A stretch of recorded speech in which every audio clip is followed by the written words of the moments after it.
Gibberpish podcast. Well, we may be missing a host, but we're going to go ahead with the show anyway. My name's Colin Graham, and I'm here to talk Gibberpish. There's two real reasons for the show this week, and it's a kind of combination of two things. One of those being that Dom and I have had the worst schedule in the world. We're normally very bad at getting together to record anyway, but this week has been especially bad. It's not been anything too serious, it's just a combination of work. The fact that I actually moved out of my parents' basement into my own place, which is going to be great for the show. We are going to get to do our own thing, pretty much change what we can do and change what we do with the content that we put out through the podcast, maybe into some other stuff. We're working out ideas and what we want to do, but that happened on like a Friday night. We normally record on a Monday, which is a free time for both of us. We generally agree to get together on a Monday, sit down with a mic, open a can of beer or two, talk some Gibberpish, and put it out as a podcast. The problem with that is that this Monday I was down in another part of the UK, making me unavailable to record, which is normally not a bad idea. No, it's not normally a bad thing. You can just kind of reschedule and come out later in the week and record an episode, just delay the release of the episode. It then got to about Wednesday, Thursday in the week when we realised there was no chance in hell either of us would be in the same room to record this week. So we're just kind of going with a solo episode. It's not always the best format. It's not something we want to do at all, really. I hate sitting down to record with just the mic in front of me. It's normally, the show works better with two people sitting there taking the piss out of the news stories that they've heard over the week. Also, it means that we bring you twice as much content because there's two of us who've been googling what the hell the weirdest story coming out of Florida or Japan is this week. So the episode will be shorter, but at the same time as, initially we got to a point of just saying let's just kind of scrap this week's episode. We'll put up an apology on Twitter. We'll say, look, there's no episode coming out. We apologise if you're looking forward to hearing from us this week. Because we do enjoy doing the episodes. They're very cathartic, as we've mentioned hundreds of times on the show before. Each one of these, like 25, I think this is going to be episode 25. And I haven't had to go solo since about episode 5 itself. Or episode 4, not an epic solo. And we just kind of wanted to put something out. I really felt responsible for putting something out because I haven't been on an advertising drive for the show yet. I don't know if we want to try and advertise the show, get it out there. We just kind of leave it up there, and whoever gets to it will either enjoy the show or hate us and send us nasty emails. Hasn't happened yet, but we're hoping any day now, because hatred and love are equal parts of the legitimacy of anything in the internet. But nevertheless, I posted up a couple places and spoke to a few friends and asked them if they would like to try the podcast and see if they could give us any feedback. I then realised that we wouldn't be able to record within the same week and felt horrible about suggesting to all my friends, you should totally come check out our podcast. We put on a great show, we make a couple laughs, it's all about entertainment, it's all for fun, there's nothing too serious about it, it's just laid back pals having a chat. And then realised that we wouldn't be putting out content for another 10 days or so, based on editing and recording and getting it together. We are hoping to have an episode recorded very soon after this, so you might get a double kind of drop.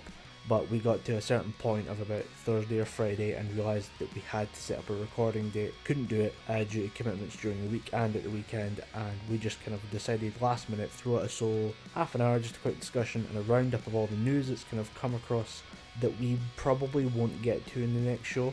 Either that or use this as a primer. If anybody hears anything that's really interesting, they can feed back to us on Twitter at Gibberpish or through the email address, which is gibberpish@outlook.com. And if you want us to talk in depth about any of the topics we're going to bring up today, you can feel free to send us a message there and we'll go back over it for the next episode. But right now I'm sitting in my own living room. Right now it's rather bare at the moment. All the essentials are set up, the TV, the Xbox, the internet connection. I say it jokingly, you need a bit more in life than that. But all the essentials are in place. And it's rather enjoyable to be out in my own space again. I lived alone before, but now it's good to be back independent and allowing myself to have recording space and kind of room to breathe almost. It did lead to us having to move out, basically a room worth of stuff at my parents' house to a flat just the next town over, flat being the Scottish for the apartment. And big thanks to my brother who helped me with driving and shifting stuff and giving me his couch and then letting me wipe all the mould off of it. Easy enough to move in, didn't take any issues really, and being by myself allows me to watch anime till 3 in the morning whenever I wanted to. so look forward to more anime reviews in the coming episodes, mostly my confusion about Japanese culture and stereotypes and jokes that I don't quite get. Another addition to my kind of podcasting research arsenal would be my new subscription to Netflix. I know a lot of people go on about different things that they've seen. You've probably heard a couple of Netflix discussions at your work. I think since Dom and I both have it, we will do our best to bring out the best of geek within Netflix and kind of highlight it to you if you've not already seen it. It's a surprisingly good service, and with a decent internet connection, I can get through watching quite a lot of things. I'd hesitate to bring this show up because I'm sure you've all heard about it, especially for our American and Canadian listeners. The show Making a Murderer must have been mentioned to you at some point in the last few weeks. I sat down to watch the show knowing a little bit about it, mostly through American Facebook friends, whatever, and a few comments at work saying that it was an interesting show, a look into the American judicial system. But I sat down and kind of ground that entire show out, because although it's not fun to watch, and I enjoy watching things that are fun, I did consider such almost an iconic documentary to be very important to something I should be watching while it's still kind of a hot property. And right now, having just sat down and watched it, and then went to go kind of researching a little bit more into it, because the show itself does leave you with some questions that you want to have answered that won't be showing up in the main episodes. So you start looking into it, and then you see now that there are all these conspiracy theories online, that the groups of Anonymous and 4chan and subgroups within that are taking sides in the argument and the case, and then saying that they have found evidence. And then I've heard that producers and executive producers, directors, and people involved in the production of the documentary have in fact stepped back from different things or opinions that they presented, or different things that have been said or shown in the series. I've also seen hints at there being other confessions and messages hanging out, just kind of things that have been dug up through people getting really invested in it and just deciding to pour energy into finding the information for themselves. The documentary itself is very well made. I do find it very interesting. As far as the criminal proceedings go, I find some of the characters that are presented to be quite interesting. Most of the prosecution lawyer against Stephen Avery's case. I've never seen a man that seems like such a smug son of a bitch before, and the man just kind of reeks of just kind of sleaze. There's something about him that's not quite right. He's a little bit too arrogant and cocky and sure of himself. And then when it comes to later episodes in the show, they explore him more and get into information about him, as well as the Stephen Avery and his nephew, who comes up as being a massive part in the show. A lot of my frustrations with the show come from the actual the subjects of the documentary themselves. The main part, Stephen Avery and his nephew and his not quite extended family, but his mum and dad, the brothers and sisters. This is a family of people who aren't very well educated and don't have a lot of control or power in this situation. Sometimes there are families who might have a better understanding of the legal system through members of their family being cops or lawyers or whatever, and those people have a different interpretation of how the law works to people who are just regular everyday citizens who never really had any conflict with the law. And having these guys be the main subject of the show is kind of grating, because they have no real understanding of what's going on around them.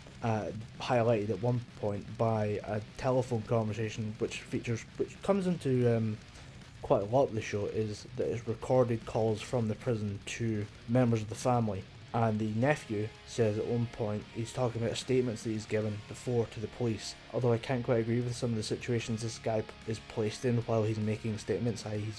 Although he has a very low IQ of 71 with a speaking IQ of 69, he is interrogated by 2 police officers for 4 hours or so on the go. And I can't quite bring myself to be okay with that, even if it is police procedure to, continue the interrogation as long as they need to. But there are some things that he says in one statement that don't quite align with something in another statement that he gives. And he has a conversation with his mother over the phone, during which one of them brings up the fact that a police officer has said that the statements are inconsistent. And then both members of the family have a moment of silence before the mother asks, do you know what inconsistent means? And the young nephew says, no, I don't. Do you? And then the mum goes, no, I don't know either. Maybe this, maybe, I don't know. And then pauses and then says, maybe it means it's not true. So it's just leaving you with this horrible feeling that the family are ill-equipped to deal with the situation they're in. It gets brought up at some points that the young nephew may be ill-equipped to deal with the situation. I think the entire family was ill-equipped to deal with the situation they were in. Horrible situation it finds itself in. Relative accused of murder, no idea if he's done it or not. There was a false accusation before, overturned by DNA. Now we're in another situation again with more family members and a murder case this time. It's hard to find anyone who would be able to deal with that situation well, but having this kind of camera crew follow them around for the entire legal process and having interviews with a family that doesn't really deserve to be in that situation by any stretch of the imagination, it just feels like you're watching animals in a zoo just being recorded and toyed with for entertainment. It doesn't quite seem right to have to sit through this. So it makes watching the 10-hour documentary very hard to do because it is so focused on the family who are hard to watch in this situation. That being said, a decent amount of time is given to other members of the investigation, prosecutors, police officers, although we now have statements saying that there are pieces of evidence missing, and it seems that some people believe the documentary is made with a certain bias. Hard to disagree with that, with so much of the documentary focusing, as I mentioned, on Stephen Avery's family life. It's hard to judge. I found it hard to watch. I wasn't really able to pick my side of the argument. It does seem that there's a lot of unexplained stuff that needs to be kind of confirmed one way or the other, but it does show that the legal system is not, in America, is not as cut and dry as you might think it is after watching a couple episodes of Law and Order. It's an interesting show. If you have the time, if you have 10 spare hours, and maybe want to get on the conversation that the two people at work are having, it is worth your time to watch. It's interesting. It's definitely not funny. I didn't expect it to be funny, but at the same time, the grim nature of it all is rather kind of overwhelming if you're not ready for it. But turning to a kind of lighter subject, I suppose we can quickly run through a little bit of a Sports Corner update, in that I was very happy to see that the Carolina Panthers made it forward to the next session of NFL playoffs. That happens tonight, as I'm recording on on a Sunday night. Although it does happen here at the UK at about 22 midnight, and I won't be able to watch that game because I'm working early tomorrow. I will, however, feel free to wake up first thing in the morning, check Twitter, and either swear and go back to bed, or kind of rejoice and get out of my bed ready for the first thing in the morning. But I did manage to see the game last week against the Seattle Seahawks, and I will say credit to the Seahawks. As much as I have had my kind of dislike of them in the past couple of seasons, they've actually been a very good team, and it does seem that Carolina and the Seahawks are setting themselves up for a great rivalry within the NFL. They seem to come together about playoff time, and there's roughly a pretty good chance of there being a pre-game or a main season game, making it very interesting. It means we get about 2 or 3 games out of these guys a year, and it does seem that Cam Newton and Russell Wilson do enjoy a kind of camaraderie as professionals going against each other, and I do enjoy seeing them play against great teams, and both teams really gave it a hell of a good kicking last week. I didn't see the first half. I was away down in Nottingham, missed it due to being out travelling from one area to the next. Grabbed myself something to eat and headed to a bar down in Nottingham that I quite like, the Ocean State Tavern, which is based on just being a bar attached to a burger place that I really like. The burger place is Annie's in Nottingham. It's not far from the city centre. It's either you can go there or you can go to Hooters, and the Annie's place makes some fantastic, really unique burgers, and if it's well worth your trip. If you've never had a peanut butter and jelly burger, I'd give it a go. It's obviously called the King for Elvis, and they have just a wide variety of stuff you would never really try before. Underneath, however, is a bar that's been there since I visited earlier last year, and that was set up just to accommodate all aspects of what people want in a kind of dining experience here in the UK. We want to go out, we want to go have food, and then we want to get a few drinks in us. And in the bar was a local kind of NFL watching group. I don't know, it's just a group of friends who all get together, watch all the big games. And the game on this week was Carolina and Seattle. And the game on this week was a Carolina-Seattle game. So I get to watch the second half of that, in which I had to just sit in a bar sweating constantly until the final whistle blew. But Carolina are through this week and playing against the Arizona Cardinals, and you will probably hear my reaction to this in the next episode of Gibberpish, since we're hoping to record on Monday, which will be after the game is done. The other game going on right now is New England Patriots versus the Denver Broncos. Winner of that game will play the winner of Carolina's game. I don't know who I'm hoping for. I'm hoping for a good bust up between both teams, because if we can get both teams injured, it makes it easier. Because I'm hoping, I think Carolina are going through. I'm just kind of going to call it now, against Arizona, who've been doing well this season but aren't quite. I think they're a lot more injured than we are, and therefore we'll make it through as a stronger, fitter team. And I'm hoping for a good bust up, because it seems that both the New England Patriots and Denver Broncos are taking quite a few hits this season, and therefore we'll get a good game with quite a few injuries, hopefully. Well, not hopefully, because these could be career-ending injuries, but if we can get a few wings and dings into Tom Brady and Peyton Manning, I'll be happy with that. Which leads us to a kind of Super Bowl with Carolina hopefully going to take the title this year, because I am going to go watch it again live this year. Watched it live last year in a Aussie sports bar in Glasgow. Hoping to go again and meet up with some friends meet up with some friends and enjoy the game. But if you're not of a sporting mood, but you do wish to catch up on something a bit more geeky, you can now enjoy some coverage from ESPN of esports.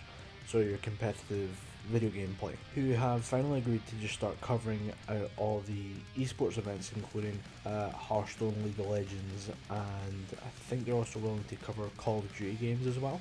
It just depends on who's available. But the esports has been given a kind of part of the ESPN website. I don't know what the coverage will contain, but if you ever wanted to try and get into esports, it's now a pretty good time, since it's now being backed by a company owned by Disney, who apparently just aren't getting enough geek money through the Avengers. Although it's interesting to say that they are now going up against Activision, who bought the MLG franchise, which is being the Major League Gaming, just kind of esports. They've been the original kind of group behind esports for a long while.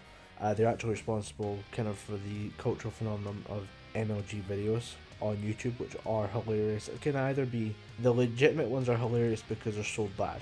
The ironic ones are hilarious because they've got it. If they get it right, it's very funny to see them parody the original style of over-the-top extravagance of the kind of overhyped 15-year-old gamer sensibilities that were originally shown in MLG videos, which were basically just bragging about being able to, shoot two people in the head on a quick scope on a sniper rifle in Call of Duty. People taking the piss out of that is just as funny as the originals were back a few years ago. MLG was bought out by Activision for about $40-something million, most of which went to cover the company's debt. So it seems like it wasn't really a profitable buy. However, Activision have declared that they will try and become the ESPN of esports, and now unfortunately have to go toe to toe with the actual ESPN covering esports. So in the future, I look forward to seeing this. As someone who isn't that interested in esports, if I can get into a kind of casual viewing cycle of watching these things, I'd be perfectly happy to sit and watch it.